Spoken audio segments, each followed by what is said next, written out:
At the beginning of the pandemic, they said you're just as efficient working from home as you are working on site. So they let people work remotely. People were out of the country. People were at their girlfriend's house. People were at their girlfriend's house, wherever they wanted to be. As long as projects were getting turned in on time, it wasn't really a big deal. And they said it was more efficient than being in the office. And now Donald Trump is back in office, and he's also making federal workers go back into the offices. He can't say that. Sir, you can't Is he say allowed that. to say I'll say that? it louder. Obviously, this is going to be a huge impact on the roads in DC, Maryland, and Virginia. It doesn't matter what time of day it is. You're going to run into traffic at some point during your commute. Even if it's the middle of the night, where the fuck are people going at 1 o'clock in the morning? With this mandate to end remote work and get everybody back in the office, DC residents are responding.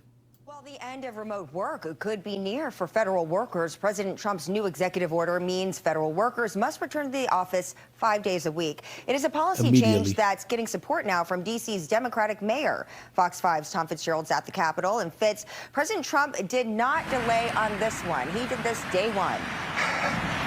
Yeah, he did. Hours. He certainly Within hours. did, Angie, and expect that this is just going to be the first step in the president's efforts to remake the federal workforce, cut through bureaucracy, and instill more what he says is efficiency. Now, remember, work from home began during the first Trump administration. Back then, COVID-19 led to precautions and shutdowns, but the federal health emergency has been over since May 2023, but yet many federal workers still work from home. A recent Senate report found that only 6% of federal workers work a 5-day full-time basis, and nearly 1/3 of the entire federal workforce still works from home. Many taxpayers who are in the nation's capital right now for the inauguration tell Fox 5 they've had to go back to work. They think all federal workers should as well. So like we discussed, all of those big companies, they were sending people back into the office. At the beginning of the pandemic, they said you're just as efficient working from home as you are working on site. So they let people work remotely. People were out of the country. People were at their girlfriend's house. People were at their girlfriend's house, wherever they wanted to be. As long as projects were getting turned in on time, it wasn't really a big deal. And they said it was more efficient than being in the office. Once the COVID mandate started slipping and there was no more social distancing and it wasn't such an emphasis on getting booster shots because they already got everybody. They already made everybody get those booster shots. They said, oh, just come on back in the office. It's a mandate or you're getting fired. We saw Amazon do that recently. There is something to be said about working on site. There is a collaborative effort that happens when you're face to face. If you're a junior engineer and you're just getting to learn what you're doing, there is something to be said about being able to sit side by side with somebody that is more senior to you. So I do see a little bit of that perspective, but I thought the evidence was conclusive that working from home was just as efficient as working in the office. That's what they said. That's what the research and the data said at the time when it was convenient. Going back into the office is going to put a huge strain on the roads in the DMV area where all of the federal workers are working. Not all of them, like their remote offices and stuff. But for the people that are working in DC, traveling up 95, 495, 395, there's going to be a ton of traffic going into the city. And it's already congested. If you're from here, you already know that there's no time of day when there's not traffic on the road. It doesn't matter if it's 10 in the morning or 2 in the morning. You're going to run into some traffic at some point during your journey. This is going to throw a huge monkey wrench in a lot of people's plan. Just like all these DEI fires, there were offices that closed immediately the next day after Trump signed the executive order. And to those people that got let go, I hope you're doing well. I hope you find a second opportunity. I know that's a lot to drop on your plate immediately with the president that's supposed to help secure the future of Americans.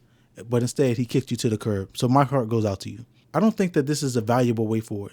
I think that the remote work policies that were put in place during the pandemic, people enjoyed them. People felt better about applying for certain types of jobs or willing to accept a little less money into the way that people were being able to spend more time with their kids, giving them a better quality of life, giving them more incentive to do better at their job because they wanted to retain that opportunity. And the DMV is a huge hub for contractors. You have like Raytheon, Lockheed Martin, L3 Technologies.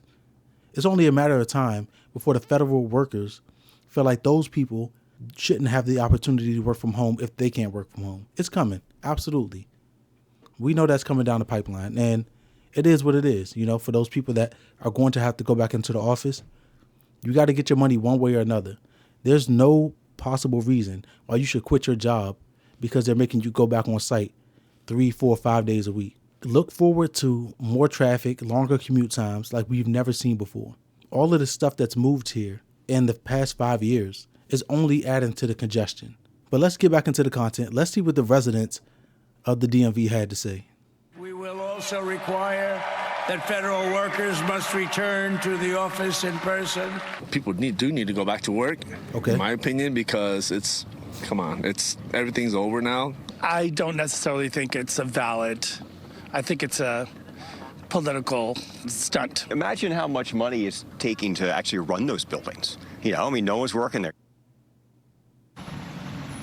One of the supporters of this return to work effort is none other than D.C.'s Democratic Mayor Muriel Bowser, was cited several times over the last few years that the lack of federal workers in the nation's capital has hurt the local economy. And while some labor attorneys tell Fox 5 they expect lawsuits to try to stop the White House effort, Maryland Senator Chris Van Hollen says he does have concerns about this one-size-fits-all approach.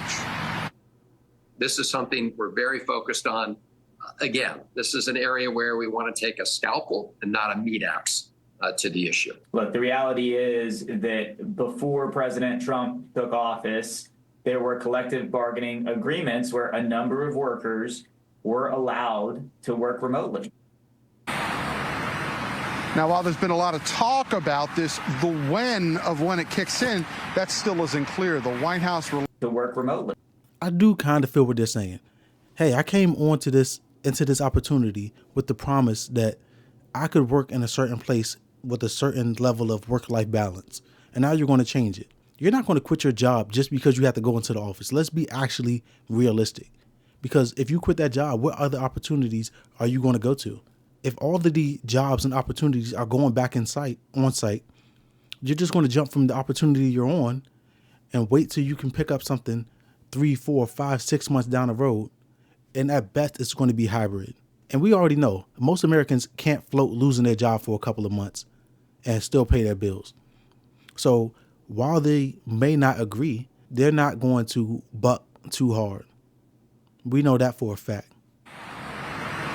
Now, while there's been a lot of talk about this, the when it kicks in, that still isn't clear. The White House releasing an announcement on this saying that they're directing federal department heads to act as, quote, as soon as possible. Live on the Hill tonight. We'll send it back to you. All right, Fitz, thank you.